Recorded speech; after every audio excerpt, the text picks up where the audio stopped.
Manhero akanaka nditete Gire chiti kwaziwai kubva musesvondo watakataura ndiripo nhasi.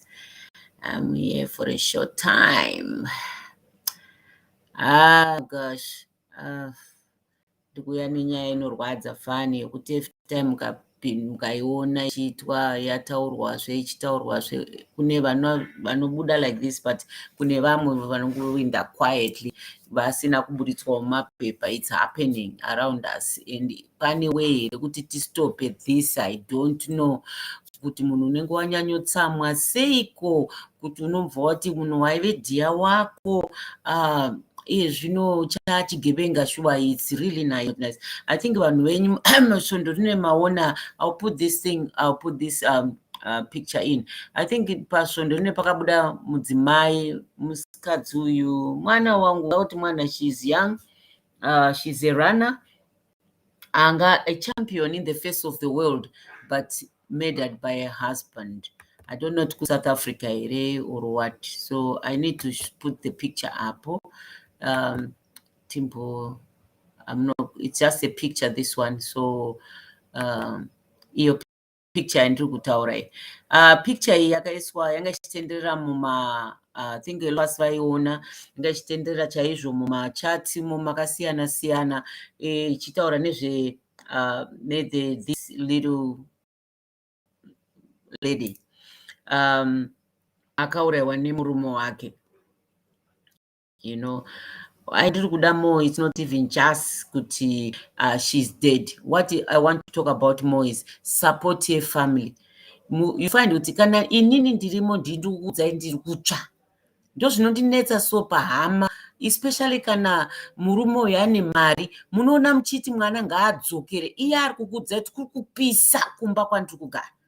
Imumba munopisa, munoti dzokera nokuti dzimba dzese ndozvadzinoita.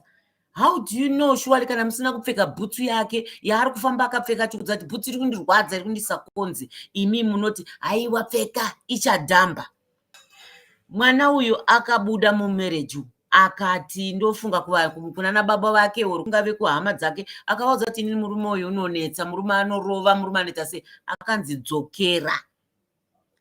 Hanzi pane caption kari kunzi hanzi her relatives recently forced her back to her abusive and now murderer husband in the name of reconciliation. Hama dzacho ini ndechita hama ndetotaura vepadhuze. Ini I was through it. Wauna unotaurira anonzwa nokuti iwewe ndogara nitaura kuti ini ndini ndakapfeka bhutsu iri kurwadza, inini ndini ndiri mumba muri kupisa, imi muri kukuudzai sesitori kuti baba vari kumba vanoshusha, ndinorohwa pasina chandamboita. Unenge wakanganisa, une pamuromo yaunotaurisa. Murume hadi kunzwaro, but sometimes unogona unonyarara sezvavataura kuti usataura usaita unongorohwa still. Haikuya kumanikidza mwana kuti dzokera kumurume kwaari kuitwa abused, and pane sign and telltale signs yekuti mwana ari kuabhizwa. Mwana wenyu kanduya akati kitchen yapisa kumboko, tererai. Haikona kuti mudzosere mwana kwakare, anouya mucoffin, then what? Reconciliation, yes, the sweet talk, but zvanezinga kunoita kumboko munhu ane shiri, hanzi shiri nemuriro wayo hairegi. Imi mati mwana dzokera chete kwahabi. Hama dzedu, mafriends angu rizichii kunzi aku wakarambwa wakadzoka. Zvine basa rei? Ndiye ega akatanga kurambwa here mwana munyika meso. Haikuna kudzorera vana kuabusive husbands, abusive homes. Rekedzai mwana abve. This girl, she was a champion in the face of the world, yet a sad soul at home. She recently, last month, won. She was in a race in Germany where she won something, and another last week before returning home to face death. Parikunzi panapa, save your daughter, your niece, your grand from abusive relationships if you can, dear families. If she says she's being battered, please trust her. No matter the kind of wedding she had, guess your status in the community or the bride price the husband paid. Mwana ngaadzoke kumba kana ati kitchen yapisa. Please, pepera isusu ameni chinyakare chedu chaingonzi chakafugidzira dzimba matenga. Hakuna zvakadaro. Matenga api? Any roof can be opened. Mwana anonzi Gare achakafukidzira dzimba matenga, dzimba dzese uri kuona idzi zviri kuitika. Zvaiitika nguva yedu kuma 1980 kwainzi vanhu vanga vasati kuziva kuti kana zvanga zviri chinyakare chakare chonzi hautaure zvinhu zvemumbako. Waiti ukamhanya kunomhangara kupolice station vaikuziva kuti domestic affair. Wainofira imomo nokuti even police didn't even go in kuti vapindire nyaya dzainzi domestic affair. Taingonobamurwa tirimo. Woudza veukama isu takanzi inhumbu ndofunga ndoisingadi baba. Iwe woteerera dhati uchingonorohwa kugarwa matundundu nenhumbu uchadza kana kufema. Hauna support yaunayo. The family who are supposed to be there for you. Hanzi haikona kuregedza mwana atidzokera mumakare nokuti makapuwa bright price hombe. Dzorerai pfuma yemunhu yamukadya. Baba, dzoserai pfuma yemunhu yamukadya. Yamukadya dzoserai. Iyo mufanira kudya muchiziva kuti akazodzoka jaji zvamunoziva kuti zvamudzoseri. Zvamunodzosera chaji $100. Yamuziva munowana mangwana munobhadhara mukwasha. Vana amai. Hazvinyadzise kunotaura kune madzimai mamwe enyu kunzi Gladys ari panze ariko kumba uko. Kwendava akadzoka zvinowanatsonomira musha. Hazvina nebasa. Be proud of your child. Chinonetsa ndechekuti mune muchiti vanhu vanozoti chii vanani. Vanani vanoti chii. Mwana uyu akanzi dzokera kumurume wako. Achema murume wako pano. Ati aiwa kwainge kukanganisa haiwa tamunzwisa tikamutrust. How do you trust a monster? And this is not the first time chaitika apa. It's obvious kuona munhu aramba achingorohwa. Unenge wambotiza kuona uzotiza imba yako kuradza zvinhu zvinenge zvapisa izvi. Kitchen yapisa. Inzwayo mwana wenyu kana auya achikudza kuti kitchen yapisa musamona akadai. You know. Ndinorohwa ini kuitwa inonzi punching bag. Instead yekuti anohenga munoziva kuti kune zvinohengwa zviya. Hahenge ichocho unouza iwewe as a punching bag. Why? Anoda kukuti iwewe ndipo poitira boxing yake achipractice pauri. Surely chananganyanyotadza chi. Okay? I decide to walk out of that relationship. What do I get? Hama dzangu dzondzodzokera kwakare. Wangongosiya musha. Imba inongoda kushingirira chindi chitsva. Apa wakutsva apa ndozvotaura vakuru vacho izvi manje. Wakutsva chi kudumbu. Wakutsva nekumusana. Watsva kudumbu kwauri kurohwa. Wochitizira kuti udai ndivate nemusana dumbu zvororwadza.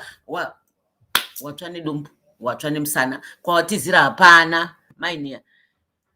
Ini ndoti kana uri kurohwa mumba umo vedway. Kana uzoti hama ndozvadziri kuti I think une shamwari yako. Trust with one.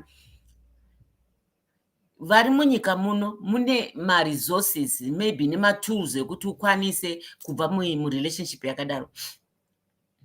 Kana hama dzacho ngadzisari. Because kana dzisingakusapoti, you'd rather be incognito woenda. Muno mune ma-safe houses where you are taken. Please, haikona kuregera kuramba uchirohwa uyu kune support kunzoko. Nyango deo usiri kusenza because anokudza kuti unoite chii panze ipapa. Vamwe vakabva vasina anything.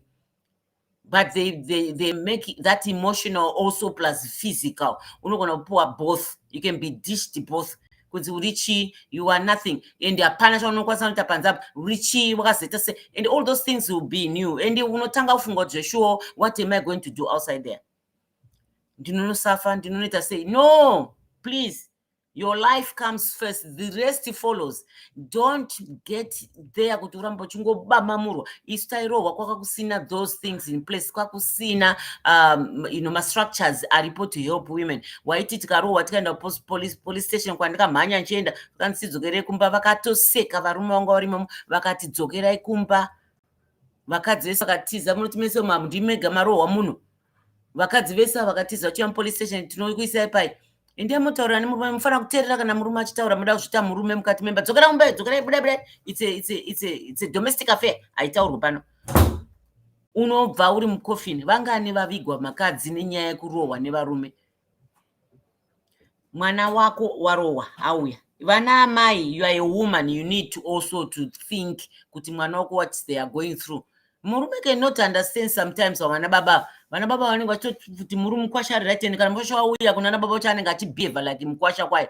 Ivo utomba kuti aiwa ndiye mwana wako taura nemwana wako asinganzwi. Imi mana baba imba madzora futi ipapo.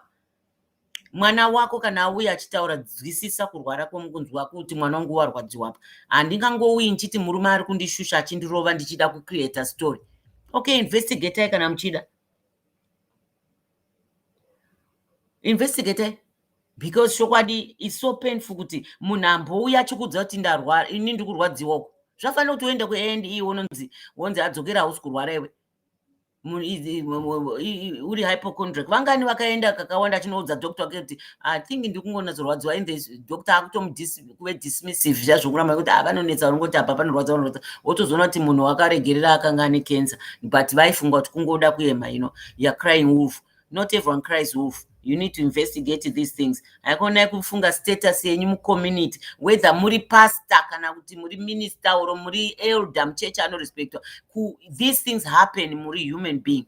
Zvinoitika, and ma-situations ma-challenges anouya chero pane munhu. Haana basa kuti ne-status yako. Saka imi kamuchitanga mafunga status yenyu musingatarisa kuti zviri kuitika izvi zvakambomira sei, musinganatsozviongorora. Handimbozvikwanisi izvozvo kuti ndoziva kuti munoita sei. Ini hamudi kusapota mwana wako auya ati kitchen yapisa. Bedwe, kitchen yapisa. Munhu haangoti kitchen iri kupisa achingoda kungoti chete munhu anoda munhu wake. I mean, we fell in love, obvious. Kuona wozongoti munhu handipandukira chaachigebenga, ini zvinhu hazvisi kutombofamba kumba uku. Hakuna kuti munhu anenge achiita imagination apa. Natsoongororai nyaya vana amai, sapotai mwana wenyu. Whether baba vasiri kusapota, imi tangai matarisa mwana wenyu. If you can't convince your husband kuti ndozviri kuitika kumwana, advise mwana aende kusafe house. Status yenyu haina nebasa rese apa. Imi kana maupa bride price hombe mukadya maichaja ma50,000, ndo imhosva yenyu. Tsvagai mari yacho mudzosere mukwasha. Ndimi makaita ujire mukada mari yakadaro. Hanzi vanasikana pari kunzi girls do not run only for medals, but for your lives as well. Tizai, run. It's your life actually. Haikona kumira kuti kana wazoti chii kana kuti unzi it's your life. You only have one life to live. If you're in an abusive marriage, buda, it's only your life, your one. And I go safe house. Hakuna anokumbira regero nasi. One day you come back in a coffin. And share your pain with the new contacts you get. Tell your colleagues, friends, social media. I don't know about social media though. And market women. Market women ifuti. Vanobotanga vamboita ivo ndo gossip. And so unochoose waunoda kushare. These are just suggestions zokuti you can't suffer alone. Haikona kusuffer alone in these days. Musarambe makasungira zvokunzi isi munochengetedza masecret. Pakubamurwa hakuna secret. Tsvagaiwo advice from others. Haikona kuramba chingobamurwa wakanyara kuti you don't want to talk about your thing. No matter how much you were showing off nezvinyaya marriage yako, don't die in there. Things can change. Yes, kana isi kubata bho muchita sei yanga iri nguva yacho, but kana achinja, you can't just keep on hiding kuti baba vai vazochinja vaya uchingonyorwa tiri like kumba kuri bho chichi iwe uri kungoita kumba kuri tocha kwarewa, kumba kuri muovheni munonzi mufurnace chaimo boiling. And tell your and share your struggles with your managers abroad. You never know who can help you out. The way some of us are struggling with fitness and someone is taking away such perfection, it's sad. I hope you are at a good place now, girl child. This world can be cruel. Enjoy freedom. I don't know the freedom, and I don't know tanga nevana. It is not saying anything. Saka kana kwasiwa nevana. You can imagine. Kune kwasiwa nevana. It's so heartbreaking kuti paanenge achita zvese zvaanenge asingambofunge kuti ataridze kuti what he's doing is wrong. Haambofungi vana ivavo vana vachasiwa vasina a mother, a mother figure when these things are happening. UK vanotaurawo muno kuti ma-statistics why hanzi inhingiriki vanoti chiko zviya jealous apo. This is an issue, and now harrowing murders by Zimbabweans in diaspora. Kuno ku diaspora, I remember kuti there's a time pakatomboita kuti gore iroro, I think one after another, chokwadi vakadzi vachiuraiwa nevarume vavo, and it was scary. You wouldn't believe kuti marriages were like that. Nokuda marriages, I mean, munhu ese anengada kuroorwa chikaramba make, but kana madai and jealous. Waenda kushift here, I think this telltale signs zvatotaura kuti mared flags mamwe anoitika muchiri kutodheta muchikota, unotatsozviona mumwe munhu akatombowaurwa mbama vachiri dating, then he restrained himself so much akakumbira rege kuti hamechi achandipinda ndofunga ndisatani chichiomva ufunga kuti munhu achinja, but mazoroorana that red flag starts flying high upon your roof. Haisisiri just red flag inongouya ichiflika yato-permanent flying on top of your roof. Ende wakaiona muchiri mese, kana munhu anokusumudzira ruoko just pazvinhu zviri zvaunofunga zviri trivial, you could have talked about it. Ende chimwe chikuru jealousy, godo, anonzi chiko shanje, handingati jealousy, I think ishanje yokuti he starts tracking you and phone yako akatoisa pa anototrack anoziva kwanga uri and where you are without you knowing. Paanozonga kumbokurova pa wamboziva kuti akaisa phone yako track and anokutracka achienda newe achiziva kwaunenge uri pese, saka anokubvunza kuti wanga uri kupi, anenge achinatsoziva kuti uri kwakati nokuti anga achitotracka phone yako. Yes, Precious, wanga usiko musesvondo ndakazonge ndadzoka kasandi. Wanga uri kumba kuri right here, vana vakadiko naye Precious. Thank you for coming. Ndiri kutaura panapa nenyaya yemusikana uyu mukadzi wechidika erana uyu, I think is a South African or Zimbabwean, I think South African, akaurayiwa nemurume wake recently. And last month he was even at a track ku German akatowina, I think, or akatove kumwe kunhu. So you know, sometimes also men feel vamwe vanofila kuve what is it called, inferior or being emasculated kana mukadzi ari kuita mari yakawanda and things are not moving around muupenyu hwake whilst iwo uri kupromotwa kubasa and everything. It can also be a trigger. Mostly apa ndanchiverenga yemazimbabweans yacho yokuti mazimbabweans pane nguva akaficha kuita pamusoro chaipo munomu nenyaya yemamedas emaspouses ekuraya madzimai avo. Handizive kuti chinge chanyanyonetsa chii. Handizive kuti why is it that unotadza just walk away. If you know kuti hauna restrain and things are just like going like that, you know, ndoganita kuti vakadzi we talk. Yeah, marume should get used to that.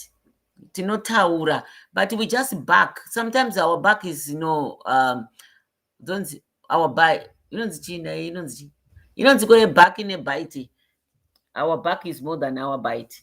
So we love to talk. I mean, we are blessed with that, just like him Chitimuri blessed his blessings, right?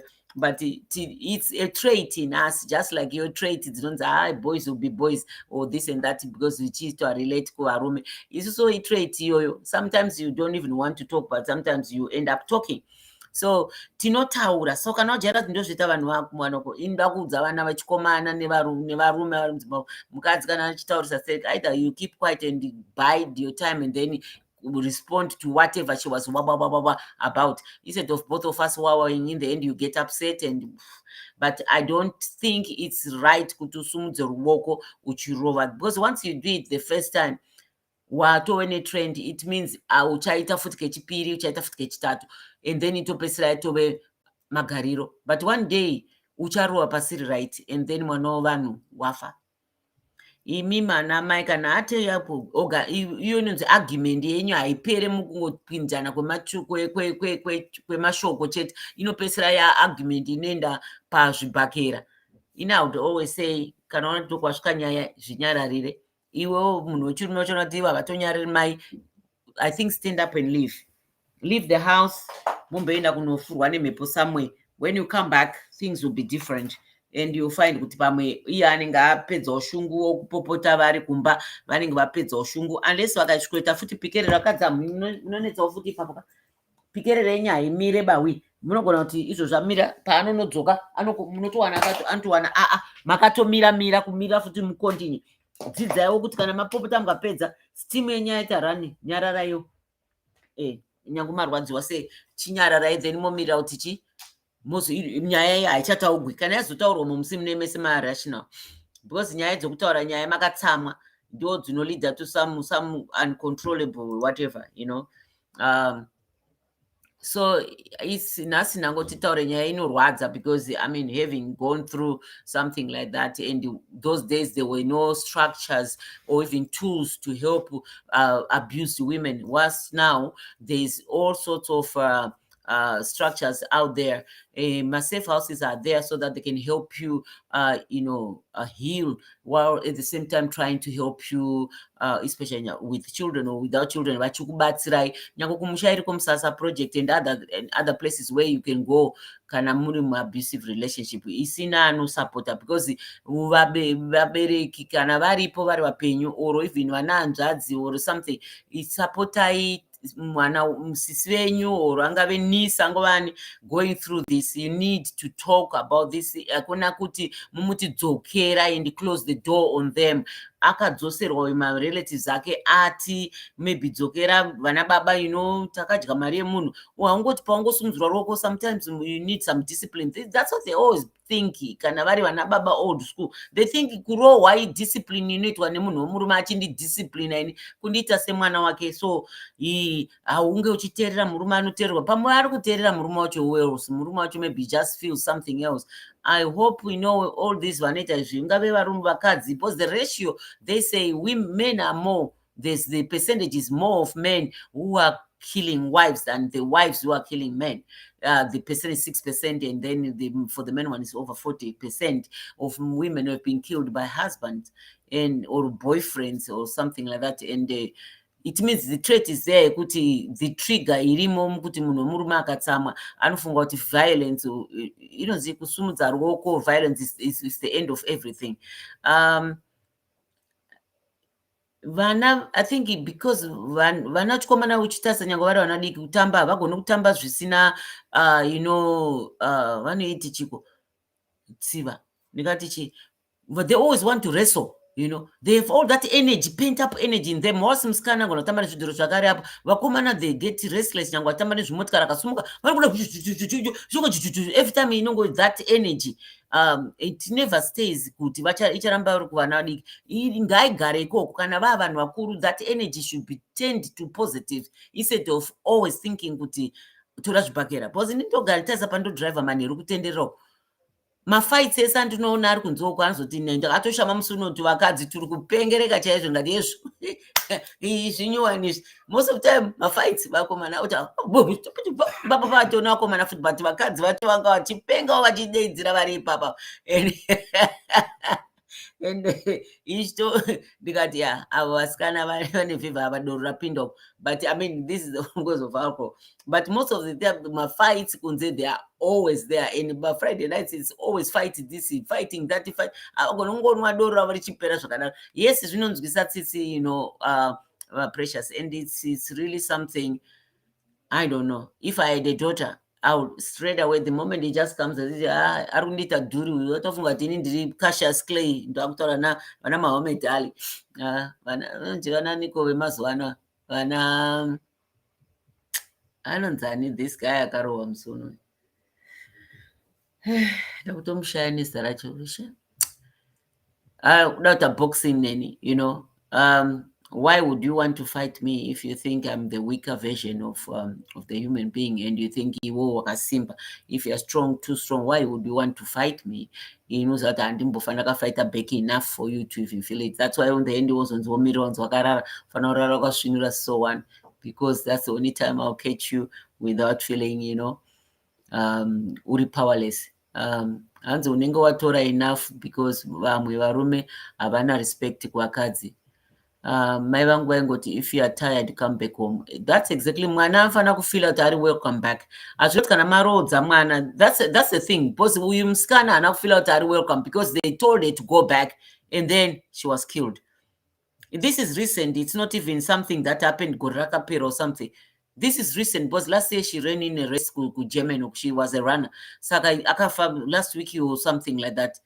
It's so sad that, kumba kwaunofunga kuti saka kana ndaroorwa inini handichakwanisi kudzoka kumusha kwandikanga ndakazvarwa here. Ndozvondinetsa izvozvo, imi ana baba kunzoku nana bhudhi. Saka ini kana ndaroorwa mumusha mandikabva ini mandikakurira ndiri semwana akazvarwa mukune rukuvhute rwangu, handikwanisi kudzokera kumba ikoko. ndizvo zvazvo zvazvinoreva ka dzokera kumusha kwomurume wako. Saka kwangu kumusha kana handichabhilongeko. Hazviri nani utore mwana before murume akuuraya. You need to leave. Buda, please, tateterera zvedu. Budai. Munoenda samwe kwaunonogara. Upenyu hwako ndo hwani hwaunawo. And this is the only life you know. Munhu angakushayise rufaro iye hwake upenyu huchitofamba. Iye ari kufara achienda uko. Asi hwangu vamwe vanoitira futi kuti anenge asisade munhu but asina reason yekuti arambe mukadzi wacho. Pamwe mukadzi wacho haana zvaanyanyatsomutadzira. Saka anotongoti bheta kutombotanga neiyo kutoti anongoshatirwa chimwe chisina basa rese. Notanga ane ka small house kaafunga kuti kada kuuya. Hanzi naPrecious, sevakadzi ngatisiyei tsika yekuti shamwari dzangu dzinozoti chii kana ndikasiya marriage yangu. Exactly. Hazvina nebasa rezvo zvarehwa nzi even vana mai vake chaivo. Iye wacho angona kudaro ndozvandinotaura kuti anenge ambogara ari muya anoti my husband this and my husband that. Hapana chakaipa. Kana zvinhu zviri kufamba mazuva iwo, yes ndi sweet, of course my husband this, my husband that. But kana azochinja akukuita box here and there, haufanira kunyara, musambonyara kuti utaura kuti zvinhu hazvinambomira muchanitombozati what's going on. You have a friend yaunotaura bhozi nokuti mheno kumbo, surely he has just changed overnight. All of a sudden the other day akandislapa akanditi sorry, but zvino ndakutotya ifita panenge angodai ndakutya, you know.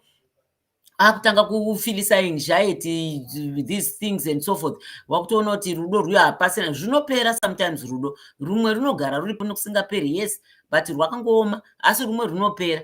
Iwo kana waisiti my husband cannot do that, my husband. Hazvina basa rese, yes, zvaiitika nguva yacho, usambonyara.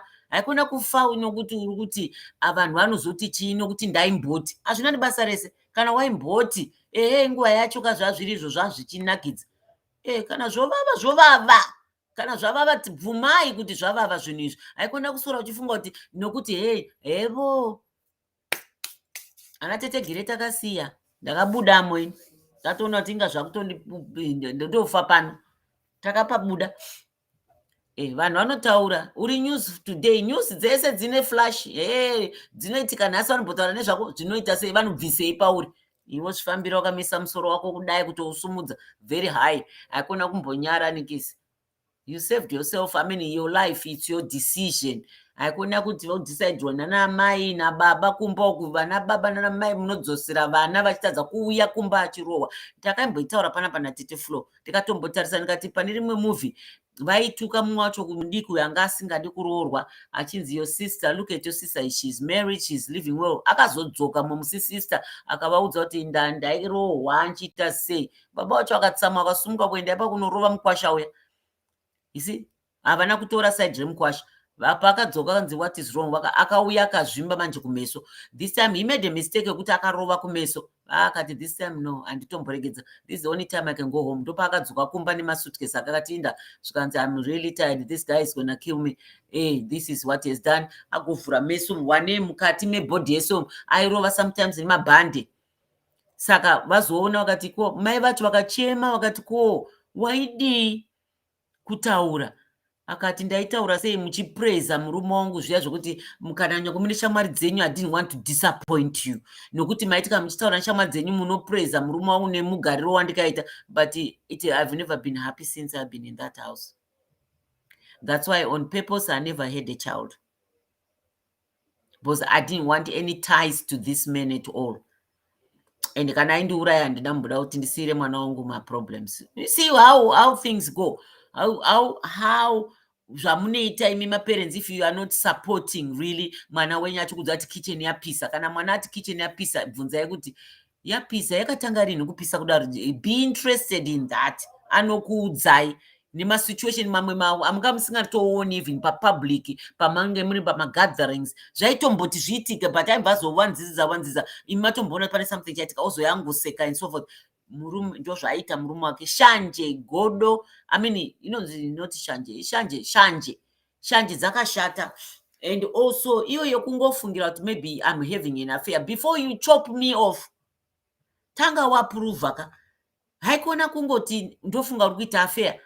You think nokuti ndakuzopfeka ndichida kudaiwo ndachinja mapfekero, ndachinja vhudzi rangu, ndane shoti yakadai, ndane whatever, ndakuita makeup, ndofunga ndakuita affair. Maybe I've decided to start loving myself.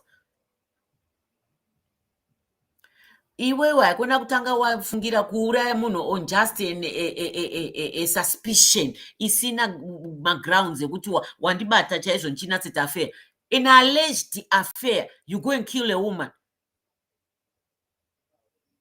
You kill me for an alleged affair. Isina proof.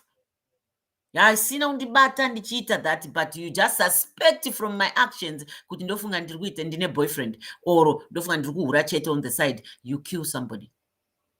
Ende kana mune vana varume imi muri kusumudza matemo muchitema madzimai aya or muchidzipa strangling. Vana, have you ever thought of the children? What rules you? I don't know tichi chinonge chikutonga ipapo mweya utsvina. I don't understand, because how do you kill the mother of your children? Vamwe vakatouraya mai vana vakatarisa. Do you know what you have done to those children? With selfishness wakaita sewo. What have you done to these children you think you love? And these children were created out of love. And wauraya mai vana vakatarisa, whether vari vadiki 7 years, 5 years, they have these pictures that go there in the memory. Vachanetseka vakuma teenager or something, they start behaving funny and things happening. They can't explain it.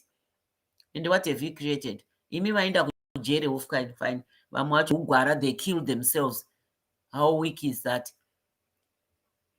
Why can't you face the consequences of your actions? Kana wati wauraya maenda kujere mbonopika uripo. But were you even thinking of your children? Why do you always think of yourself? That's being very selfish.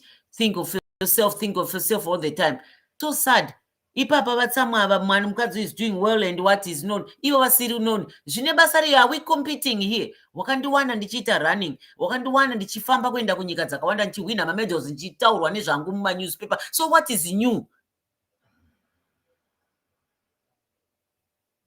It's just being selfish and ka weakness kasina ni basa rese kako. If you think iwo haukwanisi kubatana na joki neuyu, siyanai. Leave her.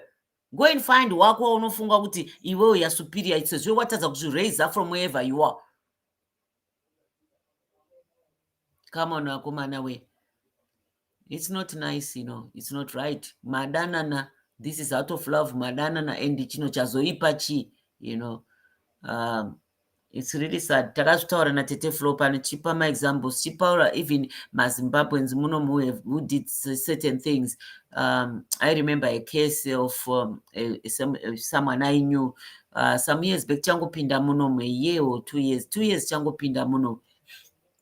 Kuti akanga achitongotaura zvakachifarawo nevamwe vake kuti ndikuenda kumusha ndichanonakidzwa chichichi zvazvongotaurawo then shamwari yake mva yangotaurawo in passing to the boyfriend, actually not even a husband. This was a boyfriend and the guy killed her. It was a shock to all of us. It was a shock to our community in Zimbabwe. Ini ndaizivana navo and we had gone, I'd known her from the past.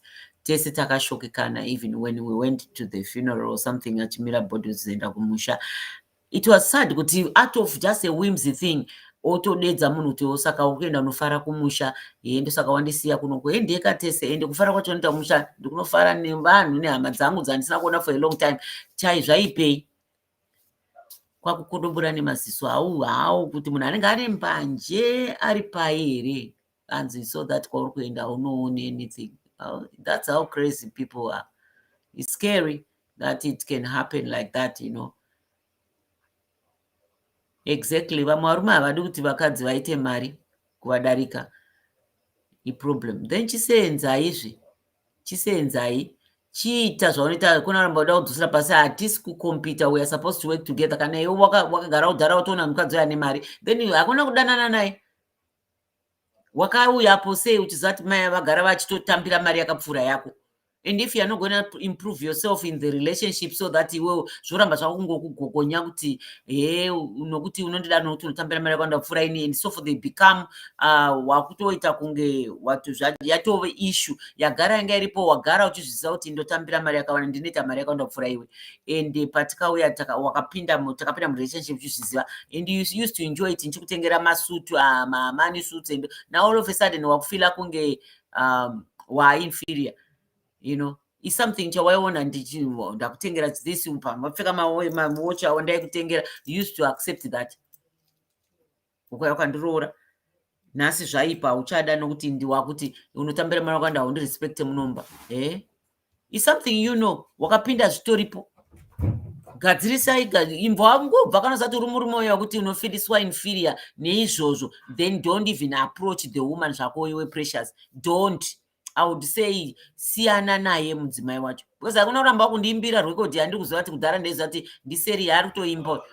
Why are you even telling me about that? It's something you know kuti I'm hard working and I make my money. Hakuna kuda kunditi zviri kukutokukanganisa kana upenyu hwako izvozvo, wakatosvika kudhara kuziva kuti ava mai vanoita this and that, invest in this, she has money. Kana iwo zvichikunetsa regedza kunyenga mukadzi wacho akadaro, siyana naye. Hakuna kuti uzosvikawo muchaisa mufaro wakumurova wakumuita sei, and you know what, it's not right. Ngatisiyane izvozvo. I don't think it's right. It's so sad that this young woman has been killed because of whatever reasons they were, since they didn't put there. But at the same time, I wish they threw away the key for this guy, you know. And I always feel kuti vasakutomboita zve-death penalty, let this person suffer, relieve this over and over, because it's punishment enough. Sometimes vanesa vanouraya vari mubanje, kana vazosoba it starts hitting them more even, you know, the guilt and all that is sad. Asi inini nda kusiya shoko one chete rokuti my parents, relatives, whatever they are talking about relatives, vanga vana sisi, vana tete, sesu, vana tete, vana nzvadzi, vana sekulu, ngatiregedzei kuti mwana wanzvadzi adzokere kwakare. Inini ndoenda satete kutonobleedha nababa vake vemwana uya nzvadzi yangu kuti aiwa bhudhi, regai mwana ambodzoka kumba, nokuti kana mwana uya achichema kudai, kuona hanzi mbudzi kuzvarira pane vanhu, hanzi kuti itandirwe imbwa. Saka kuda munhu auya akati kicheni yapisa, aiwa nzvadzi, kana zvakadaro regai auya agare neni, ndati muzvizive kuti mwana ati kumurume aiwa murume aita. Zvino marume atonteverera ikoko futi kwaari kugara, saka mwana anofanira kuenda kusafe house. Mwana ngaaendeswe kusafe house, uyu vaendese safe house, ombonogara kusafe house uyu murume. And then inini mapurisa, I think in the justice system still favors men. Ine ndinogara chikonda kuti zvonze ndosaka usina vanhu wakavenga rume. No, handakuvenga rume, because society is more male dominated, whatever they call it. I don't know what to say. Society ndio varume vacho, so they make sure society has normalized a lot of things, because evil, they are the kings of this society. Justice system is not good, but mukadzi akauraya murume, nyaya yacho inotonzi wo, and everybody, even vamakadzi mune makuti angaita sei angade kumuvha, adi kufamba akaenda, asi hamudi kukomenda. Iye zvino hamudi kukomenda kune murume wauraya, marume ari kuuraya vakadzi. Munonzwa vakadzi vachiti pamwe mukadzi wacho ndofunga aitourawo. You find kuti isusu vakadzi vacho ngatichinjei. We need to support each other. Vakadzi, whether whatever, varume vanosupportana each other. They have this common camaraderie thing. Chatisina isusu. And we need to support each other. Hazvina basa kuti azouraiwa zvakaita sei, the fact that auraiwa, whether anga achiita boyfriend paside, it's not something chokuti anga auraiwa. Varume vese vangada vakapera, nokuti vese vanohura vachita vakadzi paside. Saka ngavauraiwewo, nokuti ivo kana achiti akanohura ngaauraiwe, akaita izvozvo, ivo varume vacho vachihura, they need to think twice vasati vafungira kuti munhu aahura. Ende vamwe vacho itongori alleged futi inenge munhu wacho asina kutombohura. Saka ipapo kana boyfriend anga asina, it's just suspicions of this, suspicious of this. Yeah, she's dressing different, she's what, she went there. Pamwe ndakungofunga kuti I love myself. Yeah, I just want to love myself. Wakandiwana ndichiri pamunda kuzviona kuti I've let myself go. I just need maybe to spruce up so that you can also notice me. Iwe uri kutofunga kuti pfungwa yako yamhanya kufunga kuti chi ndaenda ndinane boyfriend pamwe ndiri kuitira iwewe murume wacho kuti uzviona kuti ndauda kudzokera kuchisikana kuya kwawaisindionawo waindifarira nokuti ndaisigadzira vhudzi rangu izvi ndandaita let myself go. So I've just trying to discover myself. Uchifunga kuti surprise usingaziva kuti ichave surprise kwauri iwewe. He said baba ava kutofunga kutogaya kuti nyari funga kuti handizvizivi zvaari kuita zvii zvaari kuziva zvaro zvii zvaari kuita zvamunoziva chii kana musina kumbonopruvha inoti chii chacho chamune maona unangofungira sine basa semoenda unouraya mukadzi pasina zvaaita baba nyange ndikakutadzira sei have no right to kill me iwe hautadzi saka ndokuurayawo here. Mamunzwa mumwe mukadzi uyu wechirungu kunoku hanzi akafonera mapurisa akati I've killed him. Vakati skanzi I'm not saying I'm not refusing or anything. I've killed him. Zvikanzi ko wamuraya, you can't say those things, you know. You anyway ndakumrida mari skanzi ayo ndikutoti I'm regretting kuti ndatorova more. You know, she wasn't happy with the blow she gave. No anger. I think it was just out of anger. I think they didn't even understand how can someone say like that. Mostly is traumatized and mentally is not stable. Because how can someone be joyous at something like that that she has done? But maybe I think the abuse was so much. Unoziva pane mamwe atikaverenga akawanda kuti waabhuzwa watiza anokufollowa even kwawakaenda ndokuita seende polisi ichiti asasvike pauri padhuze still anongosvika ngokuuraya and that's it. And hazvina zvazvinombobatsira zvekunzi akapiwa restraining order. I don't know whether those restraining orders they really work. Kana munhu atuya achiti this is what is happening, they need to lock up these geezers. Vasapuwe second chances again, you know, because every time they've been given these second chances of going out, they go back and kill. You know, vanoenda vanouraya. Saka the best thing is kana atongodzwara hapana zvokuti ngaatongoenda mujeri.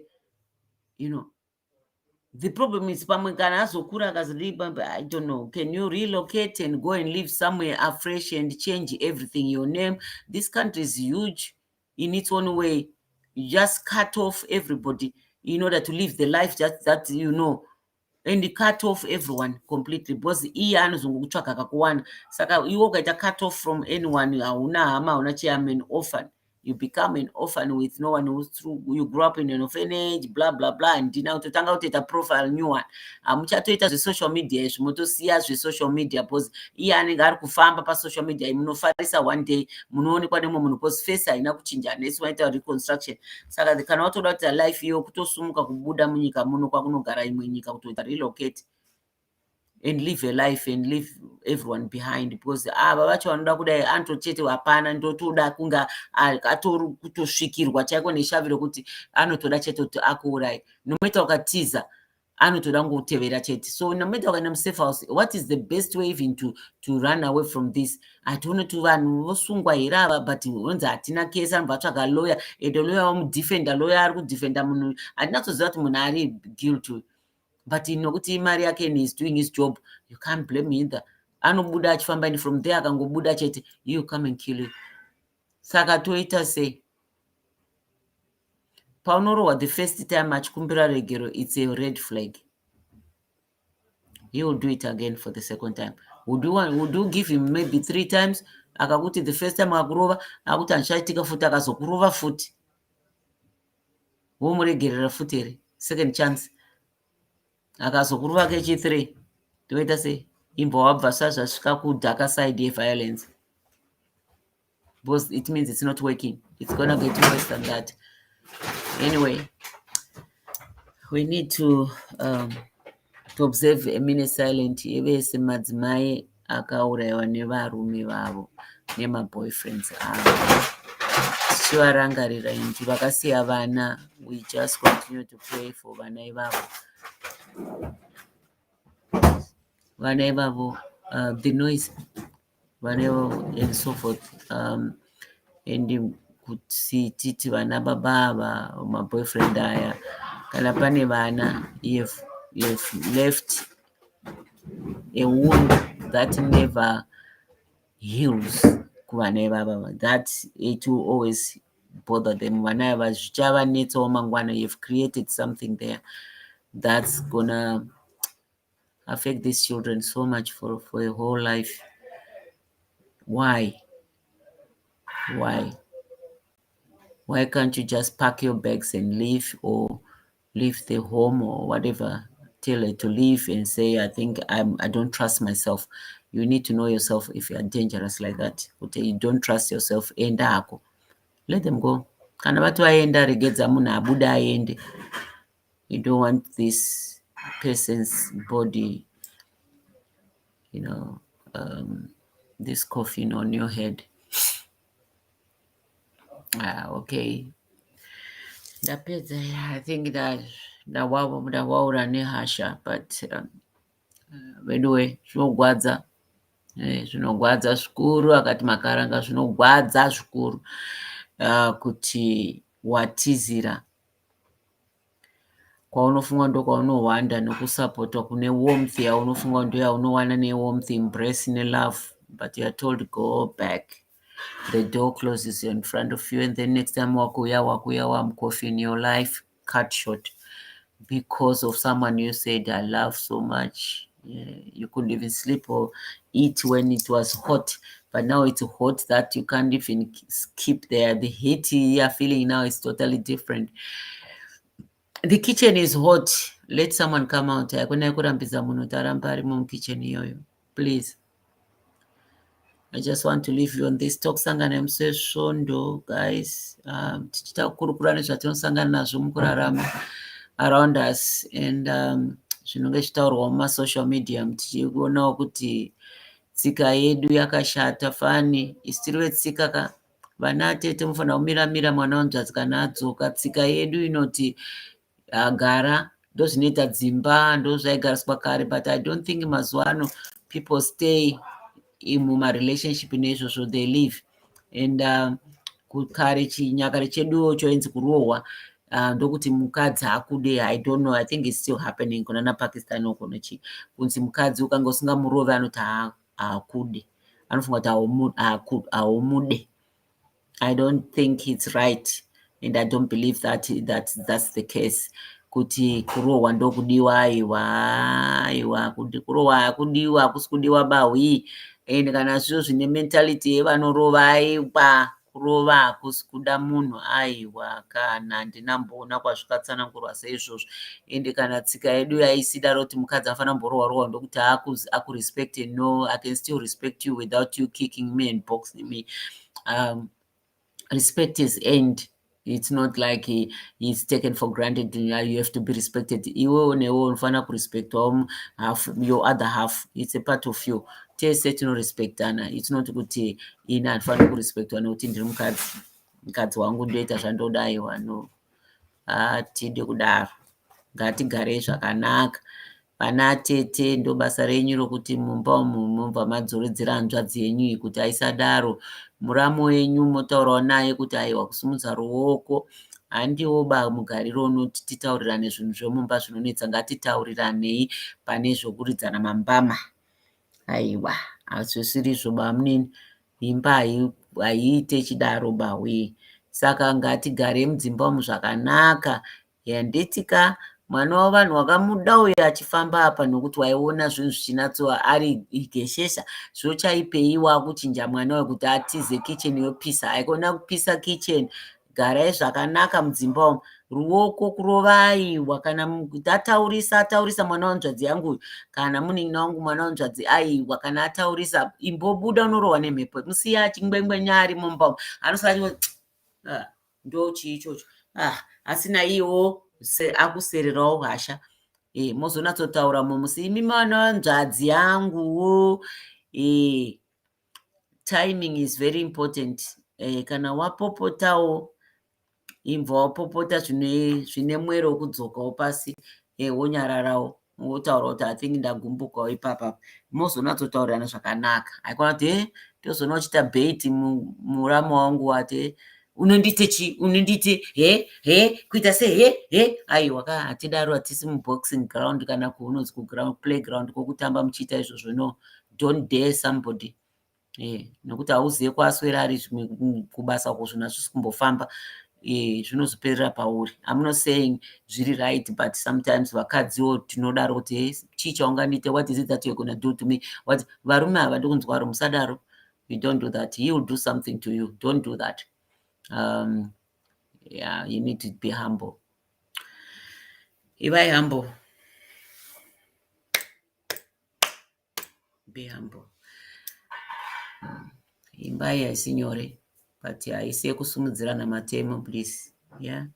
Imba inonetsa, ndeyekutaurirana compromises muchidaro, not kupedzisira makuridzana mambama asina uruva munhu asingadzoserana mbachidai achivhika kuvhara, kuratidza kuti haisi a match for you.